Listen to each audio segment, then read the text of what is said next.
show them something that wasn't an illusion.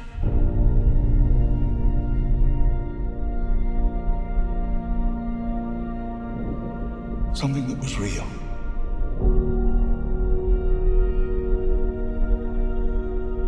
Something that they could see and touch.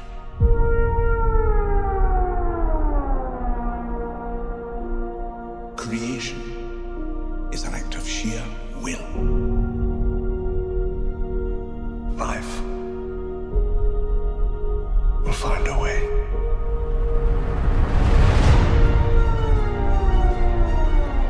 We can't keep her here forever. They find her, we're never gonna see her again. We gotta protect her, that's our job. Humans and dinosaurs can't coexist. We created an ecological disaster.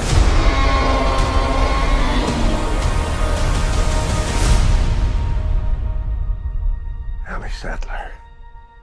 Alan Grant. You didn't come out all this way just to catch up now, did you? You coming or what?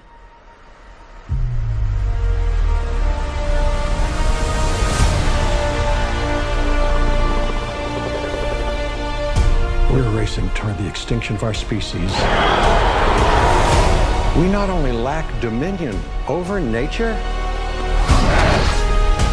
we're subordinate to it.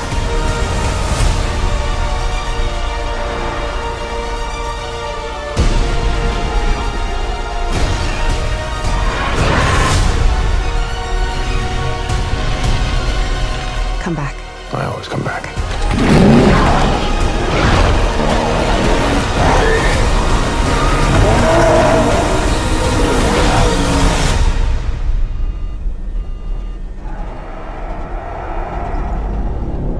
That's another plane, right? Not exactly.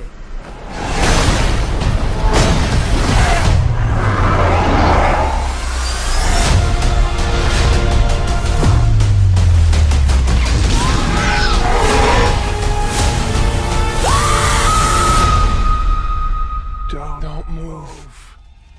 Bigger. Why do they always have to go bigger?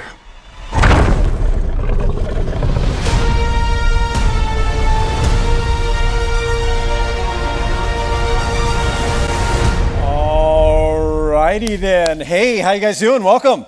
My name is John, and we are, as Lyle said, in the series called God on Film, where we talk about movies that are in the theaters, and we pull apart the plot line, the struggle, themes that are going on, and we give away lots and lots of free movie tickets, and we've been doing that. That's a lot of fun.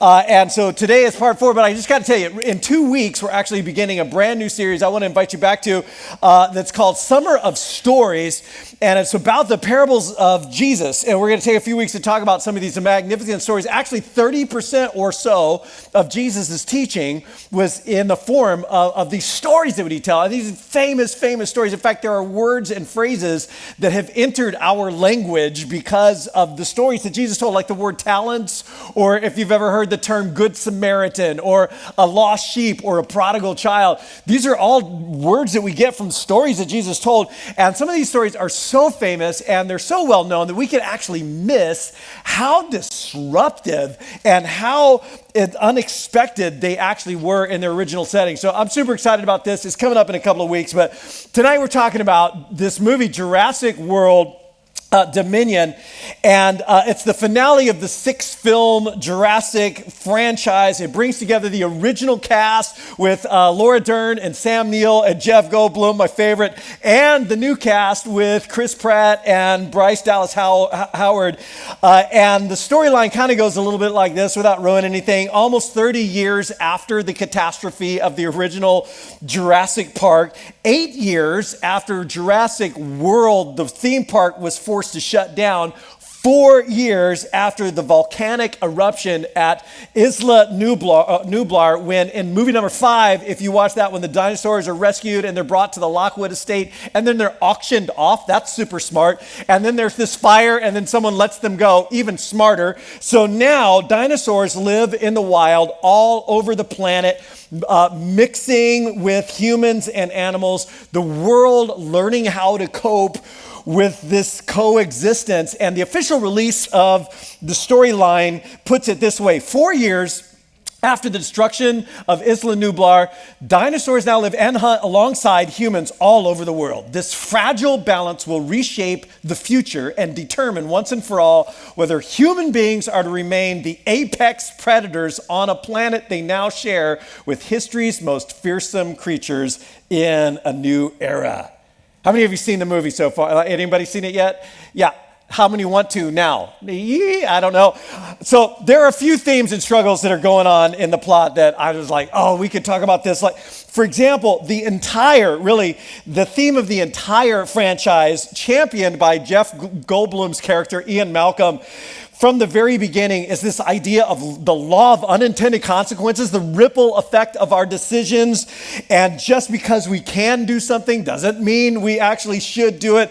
And the willful ignorance, the utter stubborn denial of the destructive consequences of choices that we just keep making.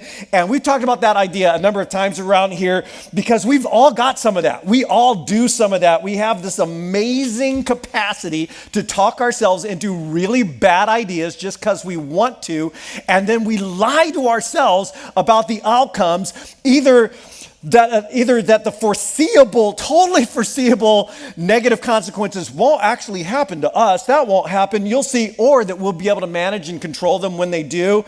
And one decision after another just goes really badly, and they keep making them, and we do the very same thing. But one of the underlying questions of the movie that has some really deep and profound implications for us, I think, is captured in a line in a speech made by Malcolm, played by Jeff Goldblum, challenging the hubris of mankind in general. And he makes this statement: human beings have no more right to safety or liberty than any other creature on the planet.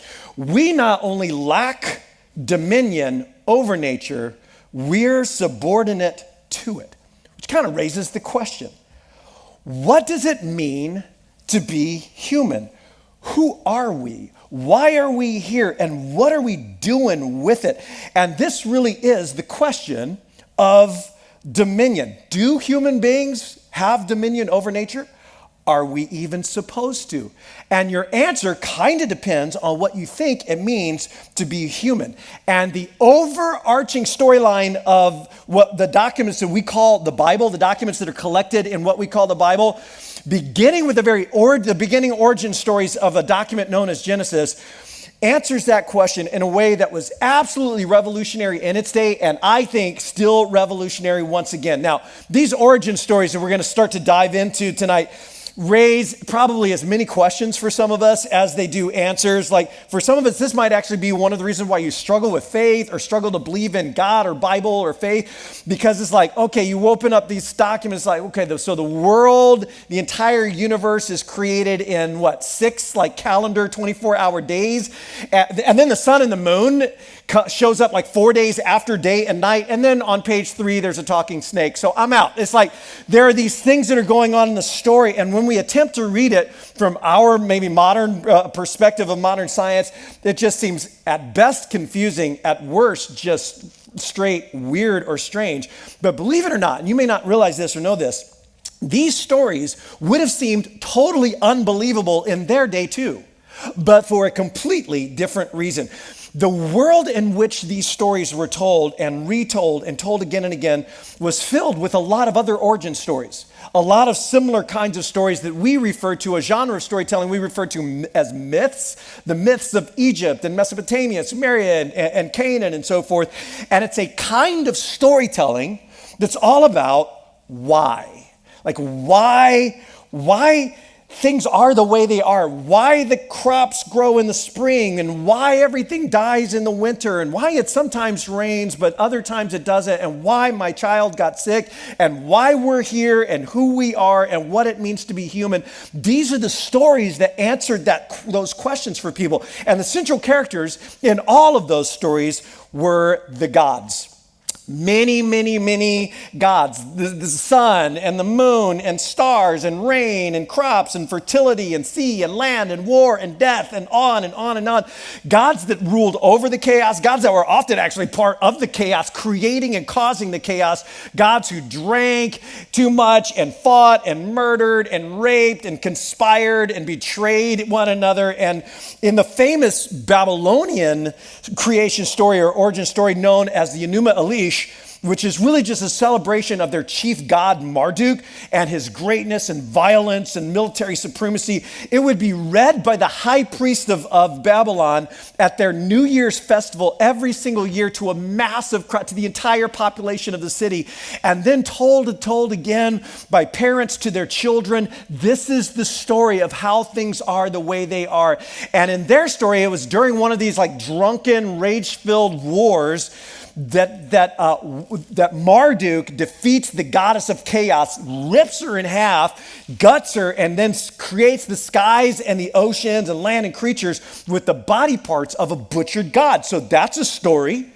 And then a full 6 tablets in, human beings finally show up. Who are we?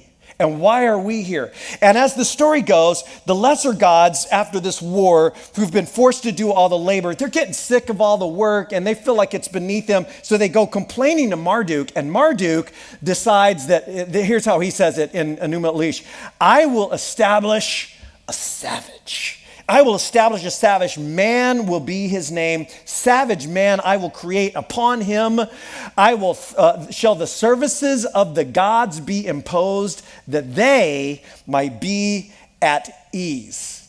And so he goes on to kill one of the gods that nobody likes anyway, and mixes his blood with the clay, and he starts to make humans. What are humans? What does it mean to be human? It's savages. Savages created as an afterthought to be the slaves and servants of the gods and the gods' representatives, the kings. And so, of course, they were enslaved by their kings who they called the image of God. And people in a story like this, they have no rights, they have no intrinsic value, there's no purpose, no meaning, no hope. This is the story you tell your children, and the violence and the injustices of the gods justified the violence and injustices of human beings toward one another, because people always become like the gods they worship. And so you can just imagine the kinds of cultures that these stories created. Of fear and superstition and the insignificance, the brutality, the violence, the rape, the revenge and hatred and slavery and drunkenness and murder. And that's how people lived, and that's how people died, and that was their world, because that was their meta-narrative, and those were their gods. Which is why God's people needed a whole new story. And these stories that we find in this document called Genesis, they weren't being told to satisfy 21st century curiosity. They were being told and retold and told again to challenge the dominant narratives of their world and flip those stories upside down. And so the story begins with a famous line: in the beginning, God created the heavens and the earth. God, not the gods. And in the social, cultural context of many gods and generational warfare and violence and the chaotic, just haphazard, accidental nature of creation, what unfolds in this story, in the following nearly poetic lines of the story, is orderly and peaceful, and it's intentional, it's purposeful, and it is the most often repeated word in the story. It is good. It is very, very good. And the template of the story, which is really quite brilliant and unique, actually, the template of the story, the way the story is told, is the template of a week. It's actually a work week. The story is the story of the very first work week. Unlike the gods of the Babylonians or the Egyptians or the Canaanites, God works. He works hard. He enjoys it. Work is dignified, even glorious. And then day after day, he steps back from his work and he does something that maybe you've had the pleasure of doing every once in a while when you have a good day's work and you step back from it and you go, man, that's good. I did something really good there. And he steps back and he admires and he derives satisfaction from his work. And this all would have stood out to ancient listeners of these stories. They would have been like, what? What? The gods were not famous for putting in a hard day's work and loving it. And the whole point of being at the top of the food chain is that other people do your work for you. You don't have to do anything anymore. You can live your life of leisure, and that's kind of what we all want to do, right? And this story is completely different from that, but that leads to the most revolutionary idea of this revolutionary story, a concept that is so ahead of its time that we, I think, are still struggling to catch up with it to this day. It's an origin story that said something that no other story had ever said. There are no parallels to this story. Egyptian, Babylonian, Greek, Roman, at the climax, at the pinnacle of creation on day 6, the rhythm of the story, the rhythm changes to draw attention to something special, something new. Then God said, after everything else has been made, let us make Adam. Let us make Adam. Let us make humans in our image. In Genesis, human beings are the pinnacle of creation, not an afterthought, the greatest of all of the works of art. And in fact, not just the pinnacle, the very image, the image of God. Now, the Hebrew word that these stories are told in Hebrew, we translate them into English and many other languages. The Hebrew word for image is the word tselem. Let me hear you say tselem. 1, 2, 3. Tselem. Did you get the T and the S together? You got that? Tselem? Yeah, you got that. Which is really their word for statue or idol or image. It's the word that's translated over and over again as a statue or an idol. And an idol would be like the visual representation of an invisible being. You get that part, right? It's like, this is not the God, but this represents the God. It's this, and so a statue or a tselem, if you will, would be placed in the central sacred spaces of the gods, the shrines or the temples, so that the worshiper could kind of connect with the God and see the God and relate to it. And that image, that tselem, was thought to represent or even somehow to mediate the presence and the power of that God to the worshiper who's standing in front of it. And in the beginning of the story, I mean, get this is mind-blowing. God makes images of himself.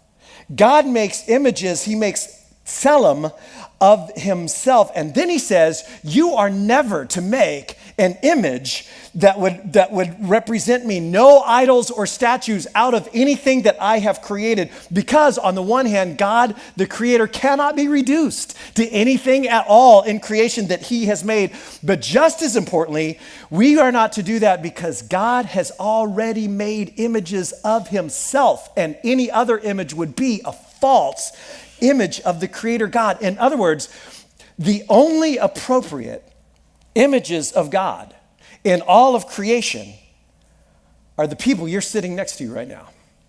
Living, breathing human beings. The people you did work with or business with or played with today. The only appropriate images of God in all of creation are living, breathing human beings. And so you are not to bow down to any other image of God, because you are actually intended to be this walking, living tselem, this image, this reflection to the world around you of the dignity and the nobility and the goodness and the efficacy of the glory of God, you yourself, and by the way, every other single human being you have ever met. And the ancients would have been familiar with this idea of someone being the image of God. But in their world, universally, there's no alternative to this. It is only the king or the pharaoh that is the image of God. The king is the representation of God. The king is the image of God. The pharaoh is the representation of God. And everyone else, savages and slaves, that's all the rest of us are. But Genesis is saying something truly remarkable, that all human beings are image bearers of the creator God, and that's what it truly means to be a human being. That's what it means for you to be yourself. Now that's revolutionary, That is revolutionary. It's unheard of in the ancient world. Again, there are no parallels to this idea anywhere else. But the next statement is equally revolutionary, and it follows from the first. God says, let us make mankind in our image, in our likeness, so that they may, what does it say this out loud with me?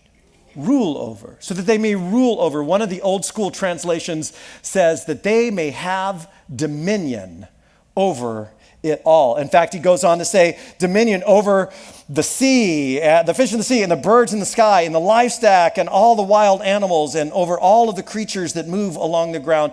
In other words, in complete contrast to every other surrounding worldview, God is saying, you are not to worship nature. You, by the way, not just your kings or certain special people, you are to rule over nature. Meaning, you are to steward and care for and be responsible for everything that I made. It's an idea I think we're still trying to get a hold of today. Not rape it and exploit it and abuse it and destroy it. No, that's what bad leaders do. Bad leaders do that kind of thing when they're in charge of something. No, this is to exercise dominion as kings and queens who reflect the very nobility and goodness and dignity of God. One Hebrew scholar translates the idea of rule like this. He says, it is to actively partner with God in taking the world somewhere. I love that. It is to actively partner with God. That God is looking for partners, not puppets. And to rule over his creation is to actively partner with him in taking what he has made further, to bring order to chaos, to bring order to the disorder of things, like the law of entropy, the second law of thermodynamics. Everything's all, like your garden is always in a state of getting worse, right? Until you put creative energy into it, which, by the way, is exactly what we saw God do in the opening accounts as he's bringing order and goodness to chaos, and then we step in and carry it further to work and create and build and serve and help and love and bring beauty and goodness to everything else that's here. You are created in the image of God to rule, to do that. In fact, turn to somebody next to you and just tell them, hey, you rule. Just turn to them and say, hey, you rule, friend, you rule. You were created for that. You're created for dominion. And then the story breaks out into a little poem. The next line of the story is actually a poem, a little song that goes like this. And so God created Adam, humankind, in his own image. In the image of God, he created them, male and female.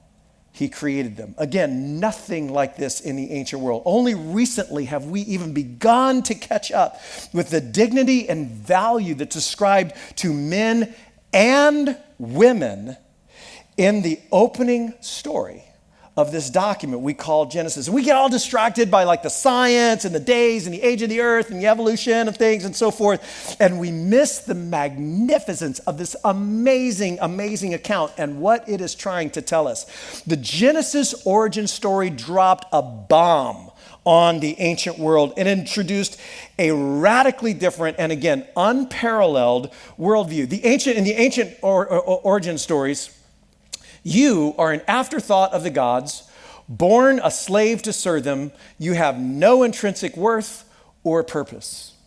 In modern origin stories, you are an accident of nature, born a slave to your DNA, with no free will, no choice, and no intrinsic value or purpose, of no greater value and of no greater rights than any other accidental bundle of molecules on the planet. You're just that. The Genesis origin story says that you are the purposeful creation of a brilliant, loving God who made you in his image to reflect his nobility, his glory, and his efficacy. I love that word, efficacy, from which we get the word effective or efficient. Efficacy is your ability to take on challenges, your courage and your capacity to accomplish things. And you are to reflect God's efficacy and his glory and his nobility to the world around you. Now, here's the deal. Whether or not you believe that, whether or not you believe that this story is true, and however you might even think the story is true, maybe like literally true or historically true or metaphorically true, or maybe you're not sure it's true at all, I think you would have to admit that's different. That's different from the other origin stories, either ancient or modern. But here's my question. What would happen if we were to adopt that story as our own? If we were to believe it?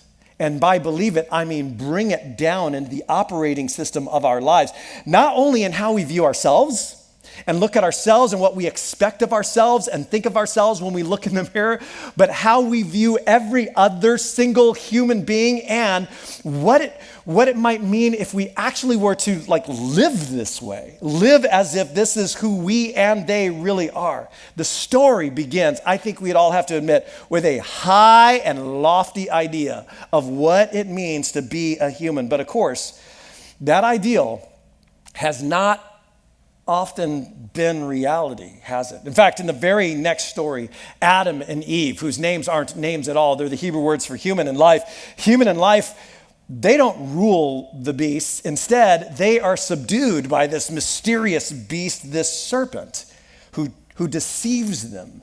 And then fast forward to the following scene, their offspring, Cain and Abel. Cain is resentful of his brother and is warned that there's this beast named sin that's crouching at the door, and he must rule over it, literally have dominion over that beast.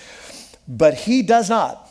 Instead, he is mastered by his anger and his hate, and he kills his brother. And listen, we can all relate to that. Maybe not to killing our brother, but we can all relate to being mastered by emotions and impulses that we wish were not mastering us. And so, in a way, Ian Malcolm was kind of right. When you think about it, we have not been who we are. We have not always been who we can be or who we were created to be. We lack dominion not only over nature, we lack dominion over our own nature. Am I right? I mean, I struggle to master myself, let alone anything else. And increasingly, in our society, the self isn't even seen as something that is to be mastered, but actually something that is to be given into and indulged. We don't master. We don't have dominion. And this is kind of the reality of our humanity. Both glorious on the one hand and fallen on the other. And yet the story never gives up on us. It never stops believing that this is who we are. So throughout the story, writers and poets and prophets will drop down on this idea right here, on this ideal. So for example, Psalm 8. Psalm 8 goes like this, beautiful psalm, supposedly written by King David. It says, when I consider the heavens, the work of your fingers, the moon and the stars which you have set in place, what is mankind that you are mindful of them? Have you ever felt that way, staring at the night sky? Like, how little am I?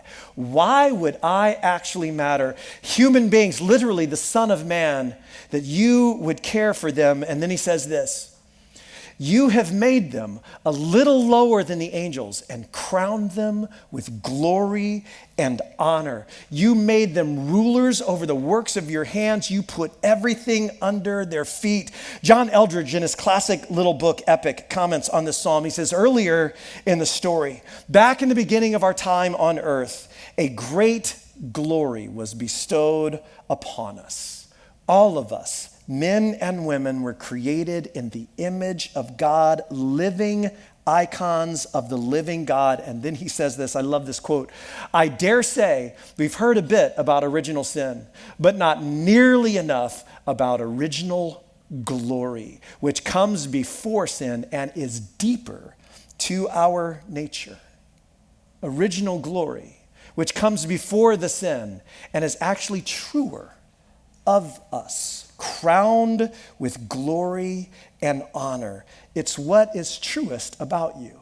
It's what is truest about me. And then there's this moment a little bit later in a document known as Daniel, the prophet Daniel 7. And there's these beasts that have come up out of the sea and they're devouring and destroying everything, which is the antithesis of what it actually means to be a human, ruling as the image of God. But it's something we see every day. Just the destruction of bad leadership, devouring and destroying. And then in this vision, Daniel sees the throne of God being set up. And there's one like the Son of Man, he says. One like a human, like a son Son of Man who approaches that throne of God in the clouds, and he is given dominion and glory and royal power. And then comes the explanation to his dream that he's having.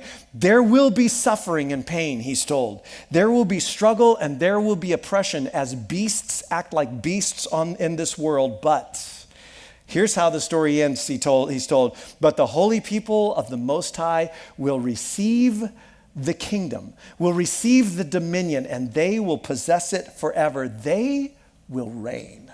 They will rule. And then Jesus comes.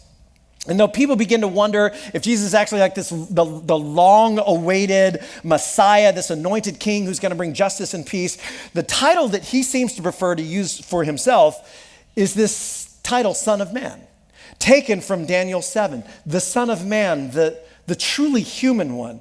And it's like he's showing us over and over again what it looks like to be human. What it really looks like to be us, the glory and the dignity and the love and the generosity and the mindfulness and goodness and efficacy of what it truly means to be human. And then in one of his conversations with his followers, he has this conversation with them where he says, you know how the rulers of all of the nations around us, you know how they exercise authority? How ruling gets all wrapped up with like power and money and ego and wealth and bowing up and trampling down and lording over. You know how that goes, how ruling looks. Not so with you. Not so with you. Among you, the greatest is a servant of everybody else. And he's redefining what it means to rule. He's redefining he's flipping it upside down. Everything's gotten mixed up in this world. Ruling, he says, has always been about bringing value to the world around you, bringing value to the people around you, propelling them, elevating them. And in fact, which, by the way, he goes on to say, is exactly how the Son of Man exercises dominion in this world, by serving, not by being served. So it's no wonder that when some of the first followers of Jesus began to describe Jesus and like who he really was and what he really represented, they take us again and again back to Genesis 1, saying things like this: the Son is the image of the invisible God, or the Son is the radiance of God's glory, the exact representation of his being, the image, the exact likeness of the invisible God. In other words, they're saying he's the one that truly fulfilled the destiny of what it means to be human, of what it looks like to live as the image of God in this world. The Apostle Paul, one of the first Christians, would go on to call him the second Adam, the second human, showing us how to do it. This was how it was supposed to look from the very beginning. And so it's no surprise then, as the story ends, that the very final document in the library, a document known as the Revelation or the Apocalypse, the closing scene of that document, Revelation 22, John the prophet, John the seer, has had this vision of the new heavens and a new earth. Everything's being restored. Everything's being made again to what it was supposed to be. And in that scene, he writes these beautiful words. He says, there will no longer be any curse. The curse is gone. The curse is lifted. The throne of God and of the Lamb will be in that city, and his servants will serve him, which is priest language. Priests who are serving God, who are doing work that serves God, and they will see his face, and his name will be on their foreheads, which is a metaphor of identity. And then he says this, and they will, what's that word right there? Reign. They will sing with him forever and ever. No, they will sit in church forever and ever. I was raised thinking that's what heaven was supposed to be, like one endless song service. Which I think felt like heaven to some people, but not like me. Like as a kid, no. They will play harps forever and float around. They will reign. They will reign forever and ever. It's Genesis 1 being brought all the way back full circle to fruition. That's how our story begins, and that's how our story ends. It's dominion, created in the image of God, as royalty, as kings and queens to rule over and partner with him in creation. But, and here's how we have to end. If that's what it means to be human, if that story is even nearly true, if that's what it means to be human, if we're to believe that or live into that, if we were to try to regain that kind of truth for our lives, here's the question. What does that look like for us? What does that mean for us right now? Or you can put it this way. What does it look like to rule as the images of God right now? Because we don't have to wait till we get to heaven and start acting like we belong there. What does it look now to begin living as the images of God who reign? So as we wrap up, I just want to touch down into a few facets of life, and this could just go on for a really long time. I'm just going to touch on for 4, where I think we can and must learn to live into this. And the first facet of our lives is our work, in our work. Now, interestingly, this is actually how the language of ruling in the story of Genesis is most immediately applied. It's about Adam's or the human's work. So God puts human in this garden, and the language is used to work and keep it. In other words, what it means for him to rule is to work and keep this garden. And simply put, ruling in that context is like to cultivate and to plant and to irrigate and to grow things and to shape things. In other words, to partner with God.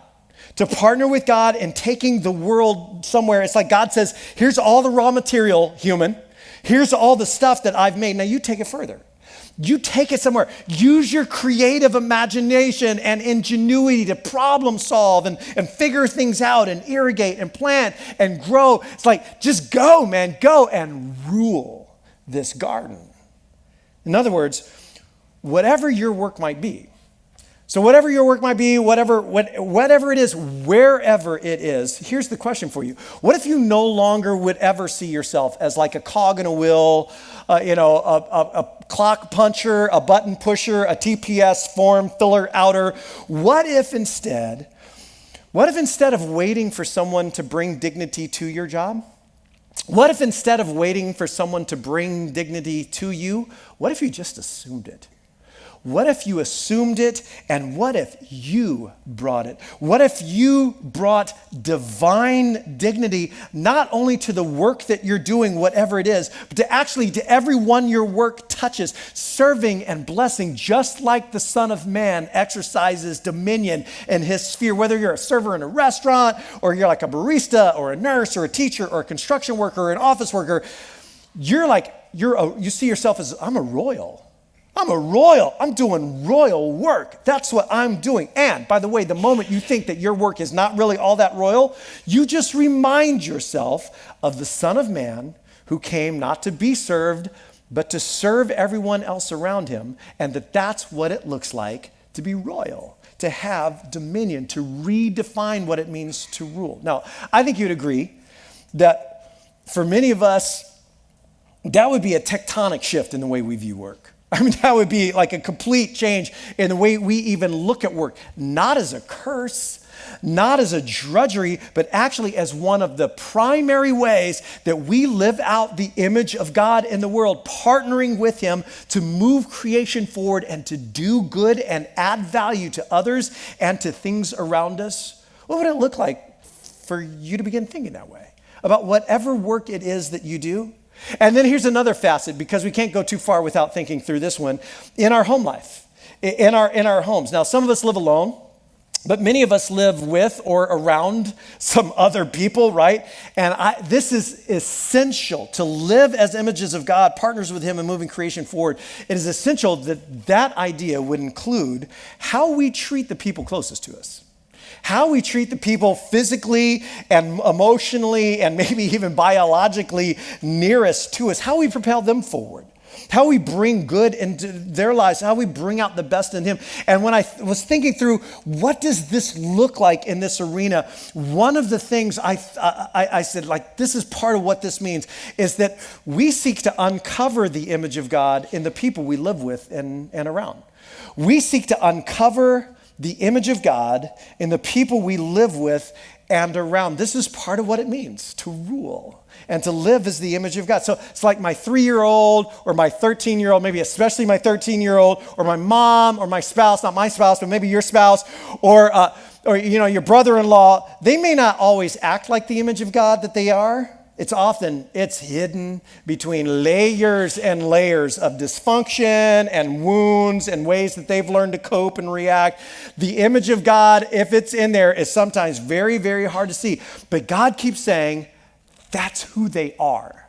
That's who they really are. That's who I made them to be. And Jesus had this profound way of treating people as if they were who God created them to be, not necessarily how they were acting in the moment. He had this ability to treat people as who they really are, as who God had made them to be, not as who they were acting as if they were in that moment. And in doing so, he had this way of like uncovering the image of God in people, of elevating them, of bringing dignity to them. And I got to go, like, that's a challenge. I mean, that's a challenge to me, and it's maybe a challenge to you too, but here's the question. What if I just started to see that as my challenge? This is my challenge of what it looks like for me to have dominion in my home, like the Son of Man exercised dominion. What if I began to see that as my challenge? Well, I think you would agree that would be different. That would be a very different mindset of walking around my home. I am the image of God reflecting the nobility and the goodness and the glory of God to the people around me, whether or not they ever reflect it back. And then you just start to ripple that out, not just in my home life, but in all my relating. In my relating in and around my community. Now, this is huge. This is really huge because implicit in the story and how all of the original hearers would have understood this is this idea right here.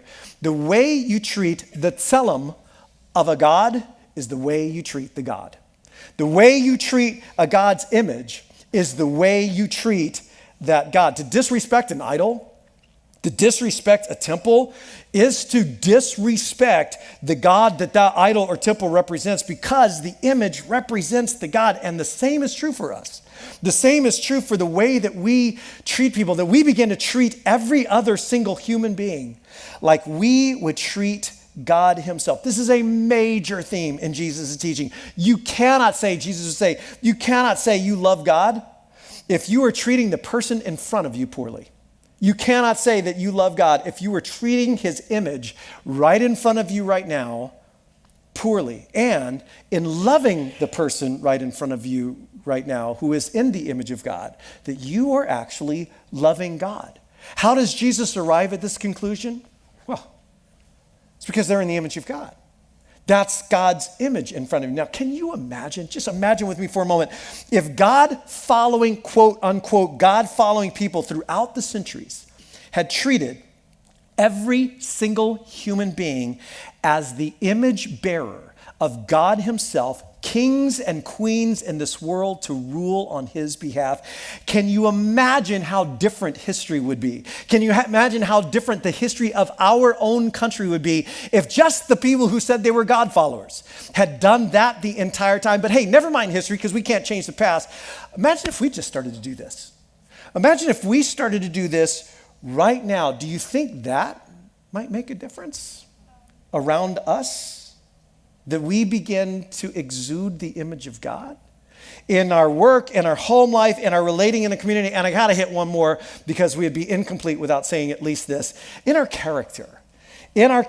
Simply put, if we truly are the image bearers of God, act like it. Like, be who we really are. Live with that dignity and courage and the efficacy. No more victim mindset, right? The generosity that my station in life requires of me as kings and queens, which of course sounds way easier than it actually is. But this is exactly what the first followers of Jesus realized that God was doing in them and through them.